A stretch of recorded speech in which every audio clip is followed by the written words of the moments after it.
अस्सलाम वालेकुम, hello and welcome. मैं हूं मोहम्मद इकबाल खान, एडवोकेट फ्रॉम इकबाल इंशाल्लाह सर्विसेज। आज का जो हमारा लीगल लेक्चर है वो है कैन विल बी कैंसल्ड। क्या एक वसीयत को कैंसिल किया जा सकता है या नहीं? क्या हम वसीयत हमने दी है, अब हम चाहते हैं कि इस वसीयत को हम कैंसिल कर दें। क्या हम अपनी वसीयत को कैंसिल कर सकते हैं? बाद में हमारा पहले कुछ और इरादा था, बाद में हमारा इरादा बदल गया हालात वाकयात को देखते हुए, या हम चाहते हैं कि नहीं वसीयत हम करते ही नहीं है, वसीयत को कैंसिल कर देते, या वसीयत हम करना चाहते हैं मगर उसमें कुछ रद्द बदल करना चाहते, उसमें कुछ ऐड करना चाहते, कुछ कमी करना चाहते, किसी और के नाम करना चाहते हैं। तो ये बहुत सी सूरतें हो सकती है। तो क्या हमने एक मरतबा हमने वसीयत कर दी है, क्या उस वसीयत को बदला जा सकता है या नहीं बदला जा सकता? वसीयत बेसिकली वसीयत क्या होती है, वसीयत कौन कर सकता है, वसीयत किसको कर सकता है, वसीयत जो है वो कितना की जा सकती है, वसीयत किस तरीके से एग्जीक्यूट होती है, ये वसीयत के बहुत से ज़्यादा सवालात हैं। इन सब पर अलग-अलग में हमारे लेक्चर वो मौजूद है।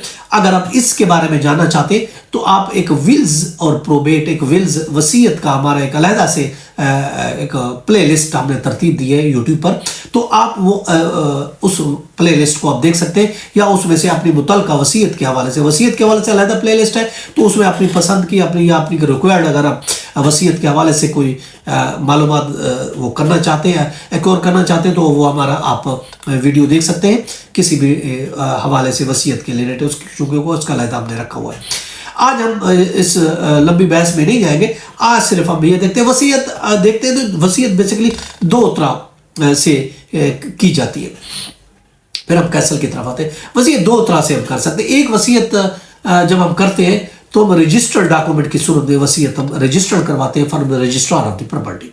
एक तरीका तो ये कि हम एक वसीयत रजिस्टर वसीयत करते हैं। दूसरा तरीका ये होता है कि हम एक सादा तरीके से, एक आम तरीके से एक हम वसीयत ड्राफ्ट करते हैं और उस वसीयत को हम नोटराइज कराते हैं। उस वसीयत को हम जस्टिस पीस से, ओथ कमिश्नर से, नोटरी पब्लिक से, वकील से उसको अटेस्ट करवा लेते हैं, ये सादा बनाते हैं, या फिर उसको अटेस्टेशन कराते हैं, नोटराइज करा लेते हैं। तो ये दो तरह से वसीयत जो है वो अगर हम देखते हैं तो तैयार होती है, यानी रजिस्टर्ड डॉक्यूमेंट के जरिए या फिर एक सादा तरीके से नोटराइज करा के। अब दूसरी बात, वसीयत कैंसल हो सकती है या नहीं हो सकती, ये याद रखें। पहले इसका जवाब दे देते, वसीयत कैंसल हो सकती है। अब वसीयत कैंसल भी हो सकती है, लेकिन वसीयत कैंसल वो बंदा कर सकता है जिसने वसीयत की हो, और वो अपनी ही जिंदगी में उस वसीयत को कैंसल कर सकता है। और दूसरी बात यह कि उस वसीयत में अमेंडमेंट या तब्दीली भी कर सकता है जो वसीयत करने वाला है, अगर वो जिंदा है तो।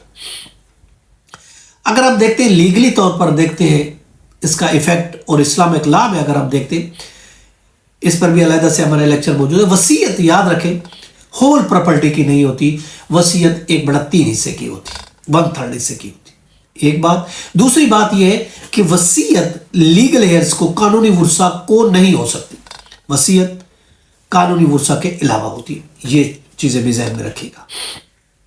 अब हमारा जो मेन टॉपिक है कैंसिलेशन का, हम किस तरीके से उस वसीयत को कैंसिल करा सकते हैं। देखिए, वसीयत जैसा मैंने बताया, वसीयत दो तरह की थी, एक रजिस्टर्ड डॉक्यूमेंट थे, एक अनरजिस्टर्ड थे। अगर वो वसीयत हमने रजिस्टर्ड डॉक्यूमेंट के थ्रू बनाई थी तो फिर ऑफ कोर्स वो वसीयत सिर्फ कैंसिल करने के लिए हमें सिविल कोर्ट से रजू करना पड़ेगा, कैंसिलेशन में जाना पड़ेगा। और याद रखें, रजिस्टर्ड डॉक्यूमेंट की कैंसिलेशन सिर्फ अख्तियार है सिविल कोर्ट को। उसके लिए हमने सिविल कोर्ट में सूट फाइल कराना पड़ेगा, केस फाइल करना पड़ेगा उसकी कैंसिलेशन के लिए। तो सिविल कोर्ट ही, अगर वो रजिस्टर्ड थी तो फिर ऑफ कोर्स सिविल कोर्ट ही उसको कैंसिल कर सकती। और दूसरी, अगर अनरजिस्टर्ड है तो उसका ऑप्शन हमारे पास मौजूद है। वो सादा थी, अनरजिस्टर्ड थी, वो नोटरी पब्लिक की थी, उसमें हम तब्दीली कर सकते हैं, दूसरी भी बना सकते हैं, उसको फाड़ भी सकते हैं, कैंसिल भी कर सकते हैं, दूसरी भी बना सकते हैं। ये तरीक़ेकार है अगर सादा है तो। इजाज़त, फिर मिलेंगे। अल्लाह हाफ़िज़।